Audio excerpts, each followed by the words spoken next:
Hello दोस्तों, स्वागत है आपका अपने YouTube channel Rohit Goswami law classes में। और आज मैं आपको कराने वाला हूँ एलएलबी थर्ड ईयर। सेमेस्टर है हमारा 5th और एक्ट है हमारा सिविल प्रोसीजर कोड, जिसे हम सीपीसी भी बोलते हैं। और इसका जो कोड है वो है 5001 यानी 5001। कहीं पर ये 501 भी लिखा होता है, तो कन्फ्यूजन ना होना। और क्वेश्चन है हमारा 5। क्वेश्चन है हमारा समन या सम्मन। वेरी वेरी इंपॉर्टेंट क्वेश्चन है, काफी बार हमारे एग्जाम में आ चुका है। ये 10 और 20 नंबर में ज्यादा पूछा जाता है एग्जाम के साथ साथ ही ये हमारे पूरी लॉ के ऊपर डिपेंड है। इसका महत्व हमारे लॉ में सबसे ज्यादा है, इसी के ऊपर हमारी लॉ चलती है। ठीक है, समझते हैं सम्मन होता क्या है। सम्मन को अच्छे से समझते हैं पहले। सम्मन या समन, ठीक है। वैसे तो ये लिखा आएगा समन, जैसे ए है और बी है, ये है वादी, ये है प्रतिवादी। केस करने वाला और जिसके ऊपर केस हुआ है, ठीक है। बात आती है जब ए बी पर केस करता है। क्या करता है? केस करता है। किस पर? बी पर केस कर दिया।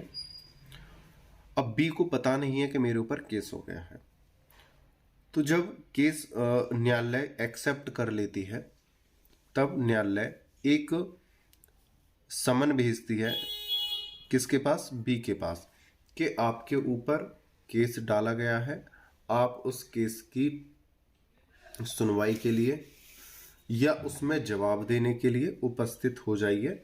हम आपको क्या कर रहे हैं? सूचित कर रहे हैं कि आपके नाम पर केस डाला गया है, आप अपने बचाव में कुछ कहना चाहते हो तो कोर्ट आइए। तो ये जो है सम्मन, उसकी क्या है? सूचना। ये सूचित करता है सामने वाले व्यक्ति को, यानी प्रतिवादी को, कि आपके ऊपर केस डला हुआ है। एक कंडीशन तो ये हो जाती है। दूसरी कंडीशन क्या है? ए और बी दोनों ने, आप मतलब ए ने केस गिरा बी पर, बी के बाद प्रतिवादी क्या हो जाता है? उपस्थित हो जाए सम्मन के बाद, और प्रतिवादी भी अपने बचाव में क्या गिर देता है? केस डाल देता है। किस पे?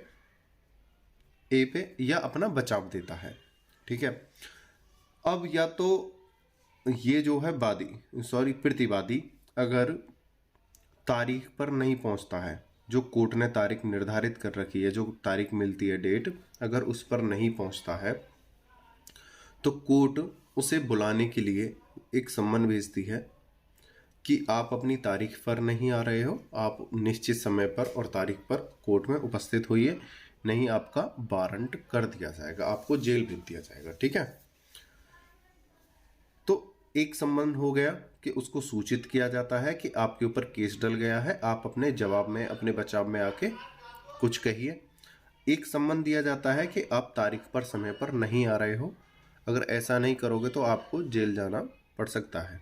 तो सम्मन दो प्रकार का होता है। ठीक है, सूचना देना और बुलावा भेजना। ठीक है, सम्मन होता है ये। अब जो हमारे क्वेश्चन की डिमांड है, वो हमारा इतने से तो मानेगा नहीं एग्जामिनर, तो एग्जाम में लिखना पड़ेगा हमें थोड़ा बड़ा। तो उसके लिए हमने क्या है, क्वेश्चन सेट। अब चलते हैं अपने क्वेश्चन की तरफ, ज़्यादा बात ना करते हुए। क्वेश्चन पे चलने से पहले आपसे छोटी सी रिक्वेस्ट है, अगर चैनल को अभी तक आपने लाइक, शेयर एंड सब्सक्राइब नहीं किया है तो प्लीज़ कर लीजिए, और ज़्यादा से ज़्यादा अपने दोस्तों को शेयर कीजिए, जिससे कि वो भी अपनी तैयारी कर सकें। क्वेश्चन है सम्मनों का निकाला जाना या तामील। सम्मन को हम क्या बोलते हैं? तामील भी बोल देते हैं। ठीक है, तामील या तामीला। ठीक है, याद रखना इस बात को। क्वेश्चन है प्रतिवादियों पर सम्मनों की तामील के क्या ढंग हैं। ठीक है, सम्मन के आवश्यक संघटकों का वर्णन कीजिए। प्रतिवादी पर सम्मन तामील करने की विभिन्न रीतियां क्या हैं। मतलब क्वेश्चन कह रहा है सम्मन क्या होता है, पहले तो ये बताइए, और सम्मन कितने प्रकार से तामील किया जा सकता है। ठीक है, तामील यानी भेजा जा सकता है या सूचित किया जा सकता है, ये हमें बताइए। अब चलते हैं अपने आंसर की तरफ। सबसे पहले देखते हैं समन का अर्थ। समन न्यायालय द्वारा किया जाने वाला एक ऐसा आदेश है जो किसी व्यक्ति को न्यायालय के समक्ष उपस्थित होने के लिए दिया जाता है। सामान्यतः यह वादी द्वारा, यहाँ पे आ का डंडा है, वादी द्वारा वाद से स्थित किए जाने पर प्रतिवादी को लिखित कथन प्रस्तुत करने के लिए न्यायालय में उपस्थित होने हेतु जारी किया जाता है। कभी कभी यह साक्ष्यों की उपस्थिति के लिए भी जारी किया जाता है। देखो पहले क्या बोला है, जब कोई वादी किसी प्रतिवादी पर केस डालता है तो उसको सूचित किया जाता है समन के द्वारा कि आपके ऊपर केस डाला हुआ है, आप अपने बचाव में, अपने पक्ष में जो कहना चाहते हो कह सकते हो। और दूसरा बोला है उपस्थिति यानी अनुपस्थिति जब होती है तो उपस्थित होने के लिए उनको सूचित किया जाता है कि आप तारीख पर समय पर नहीं आ रहे हो, आप तारीख पर समय पर आइए। ठीक है, दो कंडीशन बननी थी, मैंने आपको दोनों बता दी थी और यही हमारे अर्थ में बोला गया है। ठीक है, जो मैं एग्जाम्पल या स्टार्टिंग में जो समझाता हूं उसी के इर्द गिर्द हमारा पूरा क्वेश्चन घूमता है। आगे चलते हैं। सम्मन का जारी किया जाना। वाद पत्र प्रस्तुत हो जाने पर प्रतिवादी को उपस्थित होने तथा वाद पत्र का जवाब प्रस्तुत करने हेतु समन जारी किया जाएगा। समन का जारी किया जाना यानी कि जैसा कि मैं बता चुका हूं, एक तो सूचित किया जाएगा और दूसरा उसका जवाब देने के लिए, किसका, वाद का जवाब देने के लिए सूचना दी जाएगी, जो वाद पत्र स्वीकार होने की तिथि से 30 दिन के बाद का नहीं होगा। जैसे वादी ने केस डाला और केस डालने के बाद न्यायालय ने, कोर्ट ने उसे एक्सेप्ट कर लिया है तो 30 दिन का टाइम देगी। 30 दिन के अंदर अंदर उसको सम्मन निकाला जाएगा और सम्मन के तहत उसको उपस्थित होना होगा। यदि उस दिन प्रतिवादी उपस्थित हो जाता है लेकिन जवाबदाता लिखित कथन प्रस्तुत करने हेतु अवसर चाहता है तो उसे अवसर दिया जा सकेगा। यानी अगर उपस्थित हो जाता है किसी कारण से और जवाब नहीं दे पाता है तो उसे समय दिया जाएगा, लेकिन वह किसी भी दशा में वाद पत्र पेश होने की तिथि से 30 दिन से अधिक का नहीं होगा। यानी कि जो उसे समय निर्धारित किया जाएगा कोर्ट द्वारा 30 दिन का या 30 दिन से बीच का, तो उसके अंदर उसे उपस्थित होकर अपनी जवाब देनी होगी। लेकिन उसे मौका दिया जाएगा कि अगर तुम उपस्थित तो हो गए हो लेकिन आप जवाब नहीं देना चाहते हो तो आपको एक मौका और दिया जा रहा है, आप दे सकते हो जवाब आने वाली तारीख पे।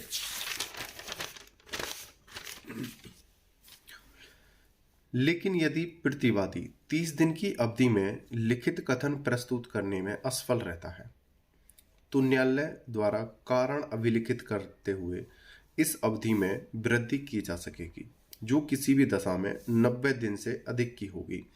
अगर प्रतिवादी किसी आकस्मिक घटना से, बीमारी से या किसी की मृत्यु हो जाने के कारण वो उपस्थित न्यायालय में नहीं हो पाता है अपनी जवाबदेही के लिए, तो उसको जो मौका है और बढ़ा दिया जाएगा, लगभग 3 महीने का उसे टाइम और दे दिया जाएगा। सम्मन की तामील न्यायाधीश या ऐसे पदाधिकारी के द्वारा जैसा कि वह इस निमित्त नियुक्त करे, यानी उसके लिए नियुक्त करे, हस्तांतरित और न्यायालय की मुद्रा सहित उसकी प्रति के प्रति संपादन या निवेदन द्वारा की जाएगी। इसको समझते हैं, ये क्या कह रहा है। इसमें बोला गया है जो सम्मन भेजा जाएगा वो न्यायालय के किसी पदाधिकारी द्वारा जो न्यायालय के अंदर यानी कोर्ट में कार्य कर रहा होगा उसके द्वारा भेजा जाएगा और उस पर न्यायालय की मोहर लगी होगी और न्यायालय की मुद्रा यानी टिकट लगी होगी। ठीक है, ये कौन बोल रहा है, आदेश 5 और नियम 10। ठीक है, एक बात और बता दूं, जैसा कि मैं अक्सर प्रत्येक वीडियो में बताता रहता हूं आपको, ये जो हमारे आदेश हैं और जो नियम है ये वेरी इंपॉर्टेंट है। अगर इधर एक आध शब्द ऊपर नीचे हो जाए तो आपका चल जाएगा, लेकिन जो हमारा एग्जामिनर होगा, हमारी वो जो ज़्यादा फोकस करेगा वो आपके इन पर करेगा। ठीक है, अगर आपके ये सटीक रहेंगे तो आपको बहुत अच्छे नंबर मिलेंगे। आगे चलते हैं। इसके अंदर एक एग्जाम्पल भी है, जैसा कि मैं प्रत्येक वीडियो में आपको बताता हूं। हमारे जो ज़्यादा नंबर मिलते हैं, एक तो परिभाषा यानी डेफिनेशन पे मिलते हैं, या हमारे केसेस पे मिलते हैं। ठीक है, तो इसलिए मैंने यहाँ पे केसेस को भी ऐड किया है। और फर्स्ट केस है हमारा श्रीमती अर्चना गर्ग बनाम विनीत कुमार जैन। ये है 2013। इसमें उत्तराखंड उच्च न्यायालय द्वारा यह निर्धारित किया गया कि समन तामील यानी पालन हेतु पक्षकार को दस्ती यानी हाथ से दिया जा सकता है। दस्ती यानी जाकर, यानी उसे प्रस्तुत किया जा सकता है, उसे भेजा जा सकता है, दिया जा सकता है। ठीक है, अब बात करते हैं सम्मन की तामील की विभिन्न रीतियां क्या है। देखो, इसमें दस्ती का मतलब समझ लो, पैदल अगर कोई ऐसी व्यवस्था है कि जो व्यक्ति पैदल चला जाए या उसे डायरेक्टली कोर्ट द्वारा मिल जाए, ऐसे दस्ती यानी हाथों हाथ दिया जा सकता है। जो कोई व्यक्ति है आसपास और न्यायालय का व्यक्ति उसे जाकर दे दे। अब बात करते हैं इसके, ये तो हो गया एक नॉर्मल तरीका। ठीक है, अब कह रहे हैं सम्मन को देने की जो विभिन्न रीतियां हैं। सम्मन को हम काफी प्रकार से दे सकते हैं। भाई, ये तो है नहीं कि सम्मन जिसको दिया जा रहा है वो व्यक्ति एक जगह पर ही उपस्थित होगा। कोई विदेश भी हो सकता है, कोई अन्य राज्य में भी हो सकता है, कोई फरार भी हो सकता है। ठीक है, कोई जेल में भी हो सकता है, कोई उपस्थित होना ही नहीं चाहता है। तो इसलिए न्यायालय ने सम्मन की जो प्रक्रिया है वो विभिन्न विभिन्न तरीके से बताई हैं। अब उन रीतियों को हम अच्छे से समझेंगे। ठीक है भाई, सम्मन का मतलब सूचना देना। हो सकता है व्यक्ति जेल में हो, फरार हो, या विदेश में हो, या किसी अन्य राज्य में हो। इस प्रकार से अब इन्हें अच्छे से समझेंगे। उम्मीद करता हूं अब प्यार से समझ पा रहे होंगे मेरी बात को। ये क्वेश्चन थोड़ा लेंथी है, यानी बड़ा है, लेकिन है बड़ा सिंपल। सही है, आप अगर इसे कहानी की तरह भी याद करोगे, पॉइंट उतार लोगे, आप बहुत अच्छे नंबर ले आओगे। थोड़ा लॉन्ग है लेकिन है सिंपल। और दूसरी बात, ये हमारे एग्जाम के साथ साथ हमारे डेली रूटीन में भी बहुत ज्यादा इंपॉर्टेंट रहेगा। आगे समझते हैं। अब पहला है व्यक्तिगत या प्रत्यक्ष तामील। इसमें समन की तामील व्यक्तिगत रूप से की जाती है। यदि स्वयं प्रतिवादी या साक्षी उपलब्ध नहीं हो तो समन की तामील यानी पालन उसके अभिकर्ता या परिवार के किसी पुरुष या महिला सदस्य पर की जाती है। इस रीति में समन की एक प्रति यानी कॉपी संबंधित व्यक्ति को दे दी जाती है एवं दूसरी प्रति पर उसके हस्ताक्षर ले लिए जाते हैं। आदेश 5 नियम 12 और 12 एवं 15। अब इसको हम एक्सप्लेन करते हैं अच्छे से समझाने के लिए। ये तो थी हमारी थ्योरी। जैसे किसी व्यक्ति के नाम पर सम्मन निकला, उसके घर पर गए सम्मन देने के लिए, लेकिन जिसके लिए सम्मन दिया जा रहा है वो घर पर उपस्थित नहीं है, वो कहीं बाहर है। तो उसके किसी परिवार के सदस्य को वो सम्मन सौंप दिया जाएगा और जिस व्यक्ति को सम्मन सौंपा गया है उस पर हस्ताक्षर, मतलब जो सम्मन सौंपा गया है उस व्यक्ति के द्वारा हस्ताक्षर ले लिए जाएंगे जो व्यक्ति सम्मन देने आया है। ठीक है, एक प्रतिलिपि जिस व्यक्ति के नाम पर सम्मन है, अगर वो घर पर नहीं है तो उसके परिवार को दे दी जाएगी या किसी रिश्तेदार को जो वहां पर उपस्थित होगा, और दूसरी प्रतिलिपि जो देने गया है उसके पास सुरक्षित रहेगी। ठीक है, और ये कौन कहता है? आदेश 5 नियम 12 एवं 15। ठीक है, उम्मीद करता हूं समझ में आ गया होगा। आपने अक्सर देखा भी होगा जब कोई सम्मन लेके आता है, सपोज कर लो कोई डाक किया हमारे पास, डाक लेके आए, डाक देने के बाद हमारा कोई भी जैसे कोई गिफ्ट हो सकता है, कोई भी हमारा जो डाक आता है तो हमारे सिग्नेचर लेके जाता है और हमारा अब तो नंबर भी लेके जाता है। ठीक है, तो इसी प्रकार सम्मन का होता है, जिसको सम्मन दिया जाता है उसके हस्ताक्षर ले लिए जाते हैं कोर्ट में दिखाने के लिए कि हमने जो हमारा जो काम था, अधिकार था, हक था, वो हमने पूरा कर दिया है। ठीक है, आगे समझते हैं दूसरा पॉइंट। दूसरा है भवन आदि पर चिपकाकर तामील। यदि व्यक्तिगत रूप से समन की तामील किया जाना संभव ना हो तो उस सम्मन की, यानी यहाँ पे क्या बोला है, यदि व्यक्तिगत रूप से सम्मन की तामील किया जाना संभव ना हो। सपोज करो कोई व्यक्ति सम्मन देने गया, सरकारी व्यक्ति सम्मन देने गया या डाक द्वारा सम्मन देने गया, कोई सम्मन जहां पे पहुंचाना था वो वहां पर उपस्थित ही नहीं है, ठीक है, और उसके आस पड़ोसी भी सम्मन लेने से मना कर रहे हैं या उसके रिश्तेदार कोई वहां पर नहीं है, तो क्या होगा, उस सम्मन को उस दरवाजे पर चिपका दिया जाएगा। बहुत से लोग होते हैं डर की वजह से भाग जाते हैं, बहुत से लोग उपस्थित नहीं होते हैं, किसी कारण से बाहर चले जाते हैं, तो उसको क्या होगा, चिपका दिया जाएगा। तो सम्मन की एक प्रति भवन या मकान के बाहरी दरवाजे पर या उसके किसी ऐसे भाग पर चिपकाई जाएगी जहां की वह स्वयं निवास करता है या कारोबार करता है या लाभ के लिए स्वयं कार्य करता है, यानी नौकरी करता है, समझो। जहां पर वो रहता है या तो वहां पे चिपका दी जाएगी, जहां कारोबार करता है या वहां पे चिपका दी जाएगी, या जहां पर वो नौकरी कर रहा है वहां पे चिपका दी जाएगी, ठीक है। जैसा कि वो व्यक्ति आएगा या उनका कोई परिचित व्यक्ति आएगा तो उनको क्या हो जाएगी, सूचना हो जाएगी। अब बात आती है कि उनके जो सिग्नेचर कैसे लिए जाएंगे, सिग्नेचर की बात करते हैं अब आगे। जब इस रीति से सम्मन की तामील की जाती है तो तामील करने वाला पदाधिकारी ऐसे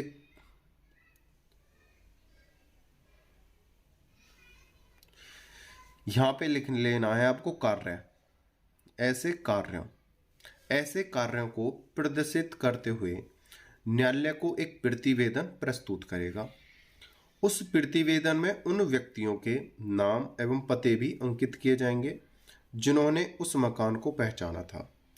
अब देखो बात क्या कही गई है, कोई अधिकारी सम्मन देने गया, उनके घर पर कोई व्यक्ति नहीं था, ना कोई रिश्तेदार था, और आस पड़ोसियों ने सम्मन लेने से क्या कर दिया, मना कर दिया।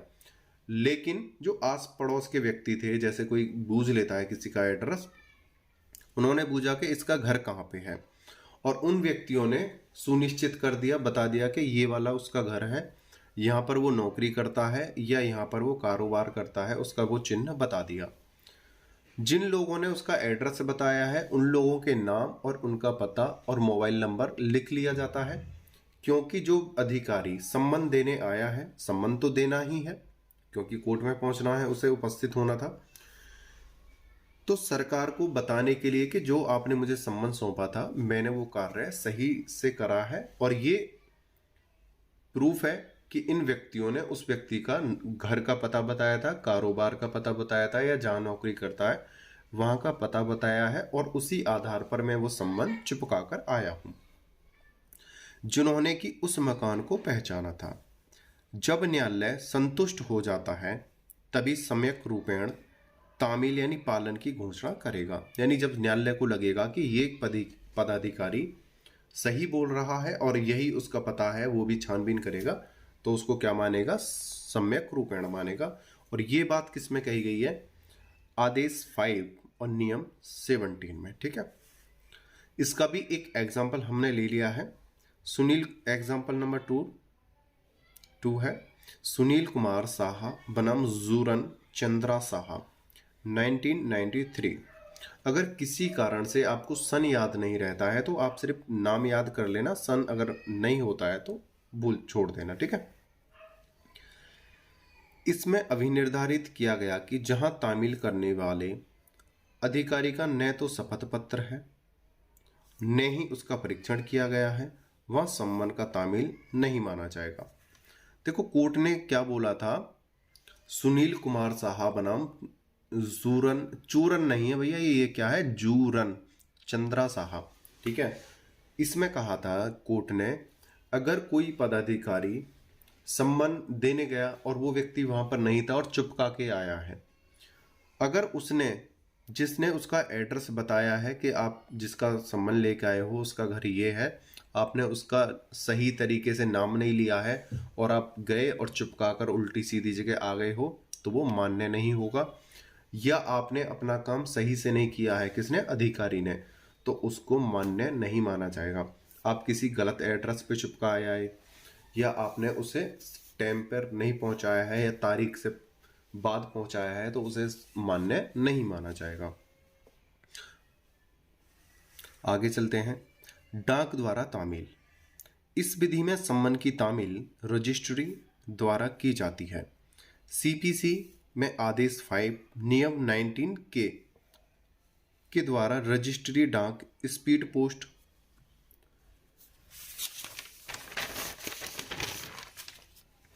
फैक्स अथवा कोरियर द्वारा तामील की व्यवस्था की जाती है। जैसा कि आजकल हमारे वर्तमान में प्रेजेंट टाइम में जो चल रहा है, इसी प्रकार से ज़्यादातर तामीला होती है।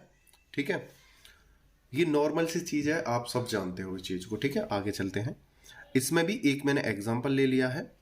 केस नंबर है 3 में AAR के ट्रेडर्स बनाम मैं सतीश इलेक्ट्रॉनिक्स 2009। अब चौथा पॉइंट है हमारा प्रतिस्थापित अपील।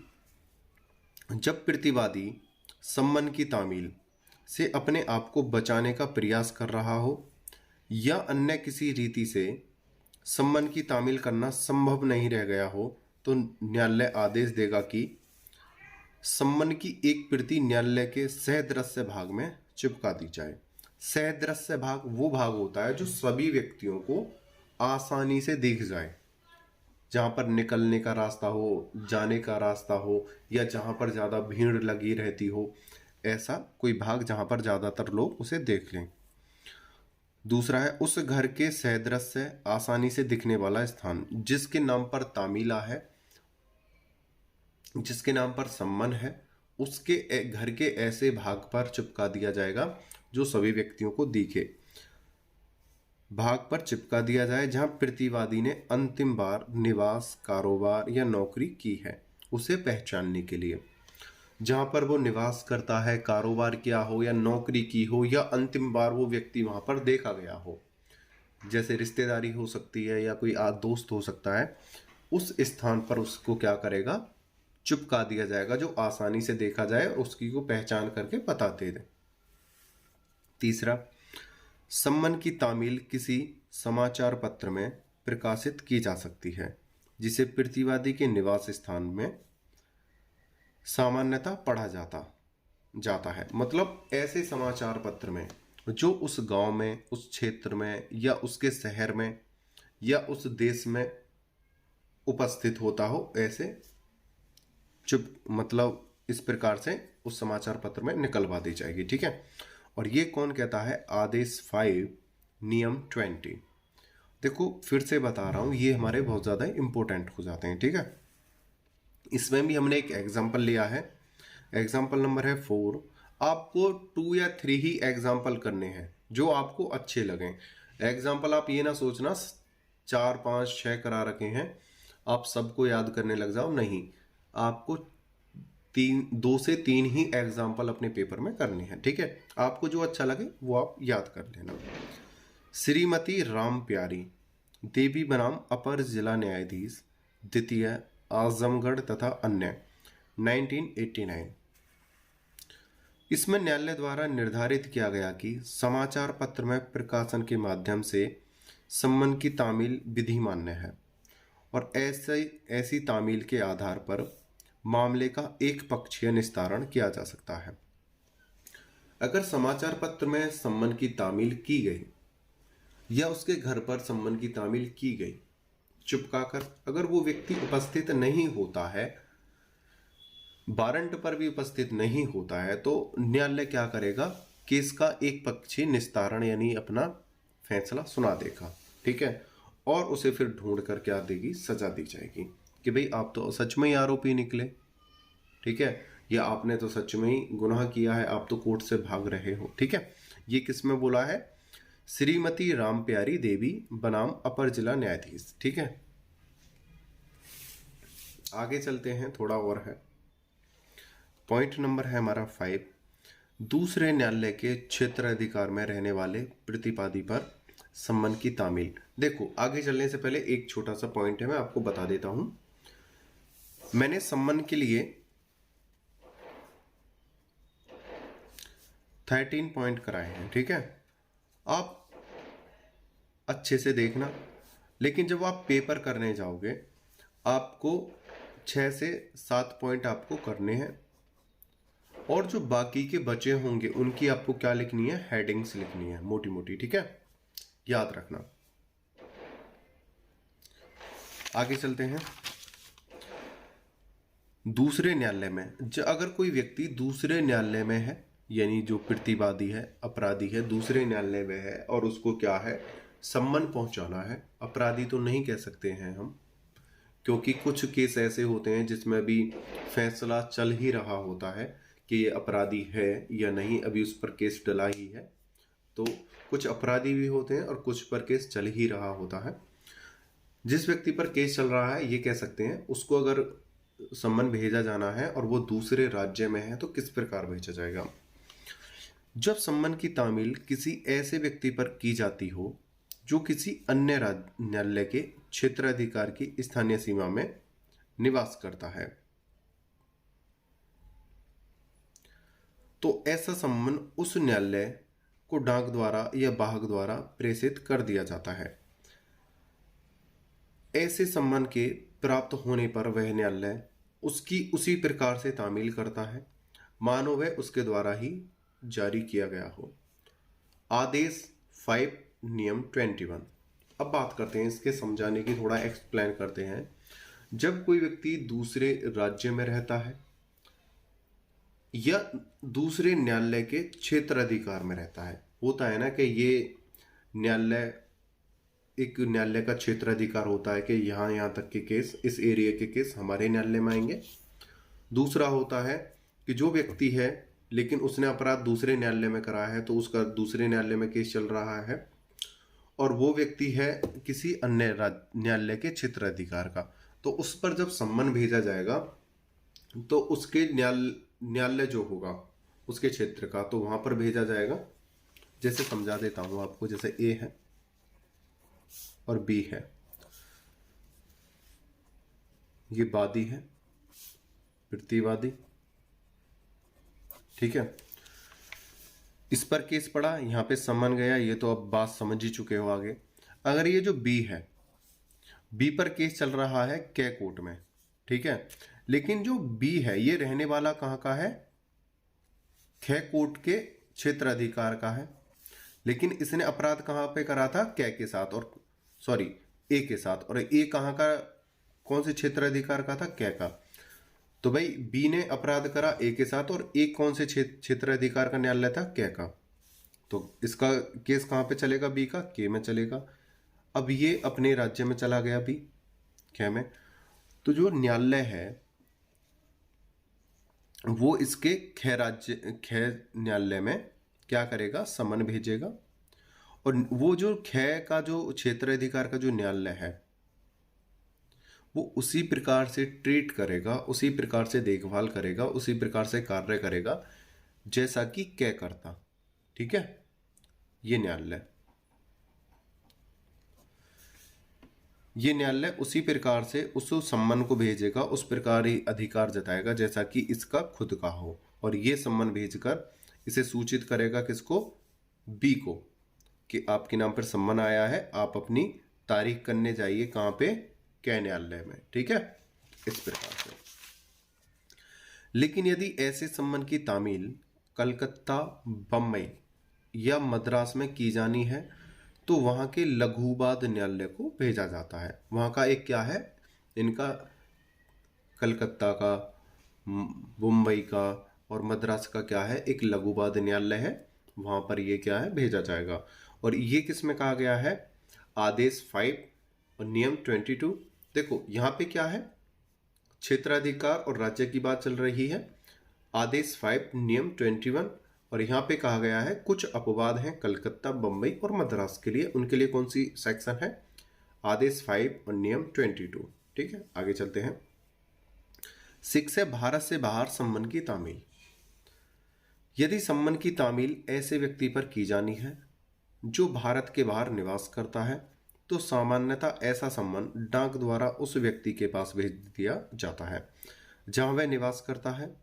किंतु प्रतिवादी पाकिस्तान अथवा बांग्लादेश में निवास करता है तो सम्मन उच्च न्यायालय से भिन्न ऐसे न्यायालय को भेजा जाएगा जिसके क्षेत्राधिकार की स्थानीय सीमा में वह निवास करता है। ठीक है, अगर विदेश में है तो डाक द्वारा भेजा जाएगा और उसके क्षेत्राधिकार में भेजा जाएगा, जो उस क्षेत्र को या जिस देश में वो रह रहा है और उस एरिया को जो देख रहा है अधिकारी, उसके पास भेजा जाएगा। अगर पाकिस्तान और बांग्लादेश का व्यक्ति है तो उसके न्यायालय के जो क्षेत्राधिकार है उसको भेजा जाएगा, यानी जिस क्षेत्र का न्यायालय है उस न्यायालय को भेजा जाएगा। ये कौन कहता है? आदेश 5 और नियम 22। अन्य राज्य में निवास करने वाले प्रतिवादी पर सम्मन की तामील। ये भी देखो, अभी जैसे मैंने अभी थोड़ी देर पहले समझाया था इसी प्रकार का है, लेकिन यहाँ पे थोड़ा क्या है, भाषा का अंतर है।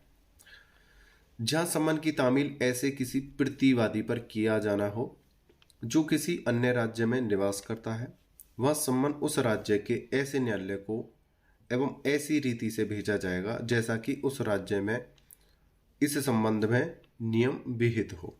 ठीक है, अन्य राज्य का व्यक्ति है और उस पर सम्मन भेजा जाना है तो उसके कोर्ट में, उस राज्य के कोर्ट में भेजा जाएगा, उस न्यायालय के जो क्षेत्राधिकार में जो कोर्ट आता है उसको भेजा जाएगा और उस रीति से और उस विधि के द्वारा भेजा जाएगा जो वहां पर मान्य हो, जो वहां पर लागू हो, चल रही हो। ऐसा न्यायालय उस सम्मन की तामील कराएगा, ऐसा न्यायालय उस सम्मन की तामील कराएगा और उस अभिलेख यदि कोई हो के साथ जारी करने वाले न्यायालय को भेज देगा और उसको क्या कर देगा, न्यायालय को भेज देगा। यदि सम्मन जारी करने वाले न्यायालय की भाषा उसकी तामील कराने वाले न्यायालय से भिन्न है तो ऐसा अभिलेख, यानी उसकी अगर भाषा अलग है, भाई हमारे भारत में प्रत्येक राज्य में अलग अलग भाषा लागू है, कहीं पर ऐसी भाषा भी है जो समान है, लेकिन ऐसी भाषा का कोई राज्य है जहां पर एक जैसी भाषा नहीं बोली जाती है, तो जो सम्मन भेजा जा रहा है उसकी भाषा में भेजा जाएगा या सबसे पहले तो उसकी भाषा में या फिर इंग्लिश में भेजा जाएगा, क्योंकि आजकल भाषा जो इंग्लिश है वो कॉमन भाषा हो गई है। ठीक है, आगे देखते हैं। नंबर 1, हिंदी भाषा में अनुवादित होगा यदि जारी करने वाले न्यायालय की भाषा हिंदी है। अगर हिंदी राज्य चल रहा है, मतलब वहां पे हिंदी की जो है भाषा है, तो हिंदी में भेजा जाएगा। हिंदी या अंग्रेजी भाषा में अनुवादित होगा यदि अभिलेख की भाषा हिंदी या अंग्रेजी से भिन्न हो सकता है कुछ राज्य ऐसे होते हैं जहां पे ना तो हिंदी, पहले तो क्या भेजा जाएगा, हिंदी में भेजा जाएगा। अगर वहां की भाषा हिंदी नहीं है तो इंग्लिश में भेजा जाएगा। अगर वहां की भाषा कुछ और है, हिंदी से अलग है, जहां पर हिंदी को भी नहीं समझा जाता है, तो फिर वहां पे क्या भेजा जाएगा, इंग्लिश में भेजा जाएगा। इंग्लिश क्या है, कॉमन भाषा। दोबारा समझ लो, पहले हिंदी में भेजा जाएगा क्योंकि हिंदी बहुत ज़्यादा प्रचलित है। उसके बाद अगर हिंदी समझ में नहीं आती है, वहां पे कोई और भाषा लागू है, तो वहां पे फिर क्या होगा, इंग्लिश में भेजा जाएगा। ठीक है,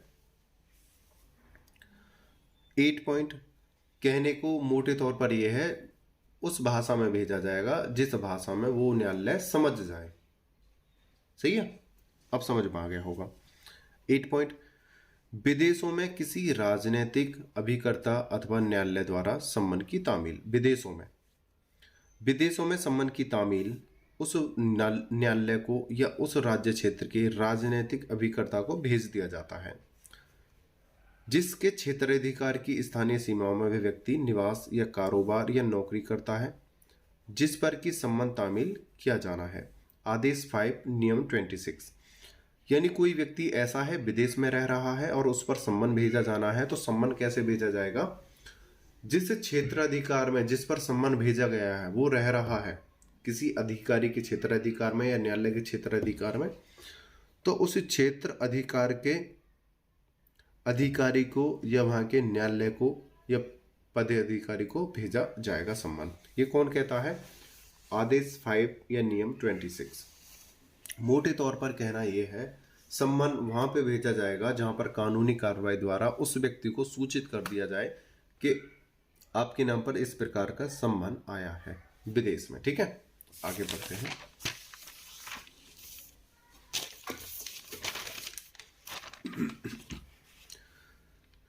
कारागार में परिरुद्ध यानी बंदी, परिरुद्ध का मतलब होता है बंदी व्यक्ति पर सम्मन की तामील। जब सम्मन की तामील ऐसे व्यक्ति पर की जानी हो जो कारावास में बंदी है, तो ऐसा सम्मन डाक द्वारा जो वाहक द्वारा उस कारागार के भार साधक पदाधिकारी के पास भेज दिया जाएगा। यानी अगर सम्मन ऐसे व्यक्ति पर भेजा जा रहा है जो जेल में बंद है, तो उस अधिकारी को दिया जाएगा जो जेल की क्या कर रहा है, देखभाल कर रहा है, जो वहां का अधिकारी है। वह भार साधक पदाधिकारी उस प्रतिवादी पर तामीला करेगा एवं मूल प्रति पर अपने हस्ताक्षर करके उसे वापस न्यायालय को प्रेषित करेगा। आदेश 5 नियम 24 यानी जो जेल अधिकारी होता है उसको भेजा जाएगा और जेल अधिकारी उसके सिग्नेचर लेके और अपने सिग्नेचर देकर वो न्यायालय को भेज देगा कि मेरा जो काम था मैंने कर दिया है। पॉइंट 10 है किसी लोक पदाधिकारी पर सम्मन की तामील। यदि किसी सम्मन की तामील किसी लोक पदाधिकारी यानी किसी सरकारी अधिकारी पर की जा रही है, पर यह रेलवे कंपनी में सेवारत किसी कर्मचारी पर किसी स्थानीय प्राधिकारी पर की जाती है, तो वह सम्मन उस कार्यालय के अध्यक्ष के पास भेज दिया जाएगा। अगर कोई सरकारी अधिकारी है, कर्मचारी है या अधिकारी है और वो जिसके अंडर में काम कर रहा है उसको वो सम्मन भेज दिया जाएगा।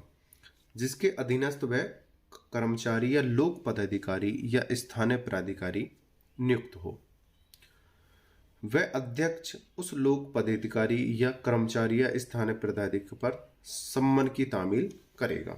आदेश 5 नियम 27 यानी जो उसका अधिकारी होगा या जिसके ऑफिस में वो काम कर रहा होगा उसको सूचित कर दिया जाएगा, वहां पर सम्मन भेज दिया जाएगा। अब आगे करते हैं पॉइंट 11 किसी जल थल या नभ सेना के व्यक्ति पर सम्मन की तामील।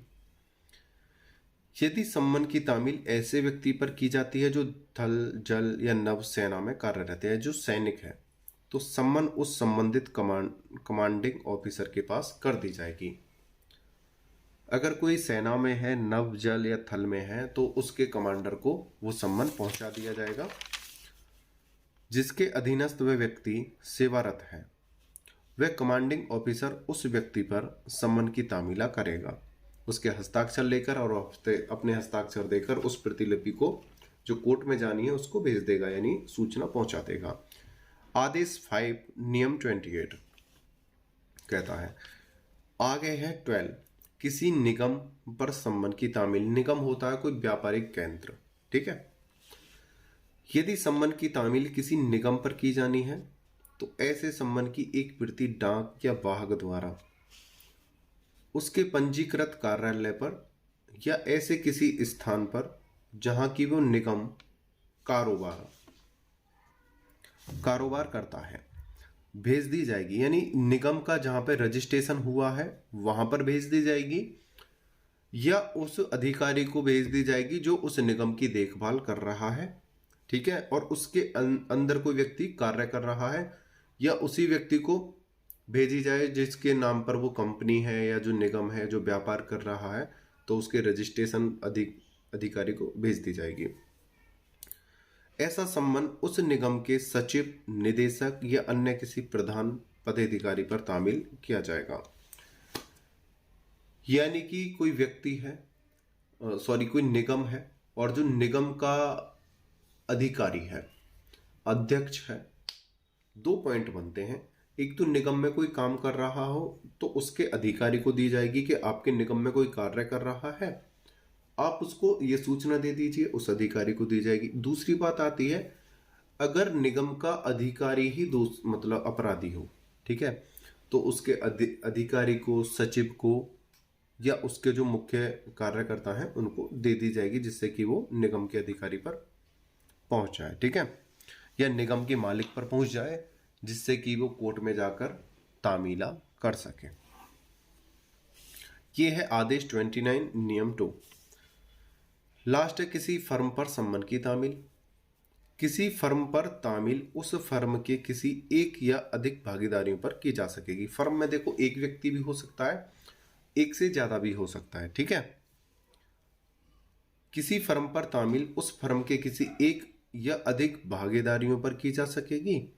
ऐसा सम्मान उस फर्म के प्रधान कार्यालय पर तामील किया जाएगा। जो फर्म का जो प्रमुख होगा प्रधान, उसके नाम पर या उस पर किया जाएगा। आदेश 30 नियम 3 के अनुसार। उम्मीद करता हूँ ये क्वेश्चन आपको अच्छे से समझ में आया होगा। अगर कहीं पर कोई त्रुटि रह जाती है या कोई शब्दावली में कोई त्रुटि मेरे से होती है तो उसके लिए मैं क्षमा प्रार्थी हूँ। और आपने वीडियो को अंत तक देखा है उसके लिए धन्यवाद। प्लीज़ आपसे छोटी सी रिक्वेस्ट है, प्लीज़ ज़्यादा से ज़्यादा लाइक शेयर एंड सब्सक्राइब करो। आप सब्सक्राइब बहुत कम करते हो। मुझे पता है कि ये वीडियोस थोड़ी लेट आई हैं, लेकिन मेरी भी थोड़ी मजबूरियां थी। लेकिन मैं कोशिश करूंगा आपके सभी एक्ट की 4 5 6 वीडियो डाल दूं। ठीक है, आपने वीडियो को अंत तक देखा, मुझे अच्छे से सुना, उसके लिए धन्यवाद। टेक केयर, बाय बाय, जय हिंद, जय भारत।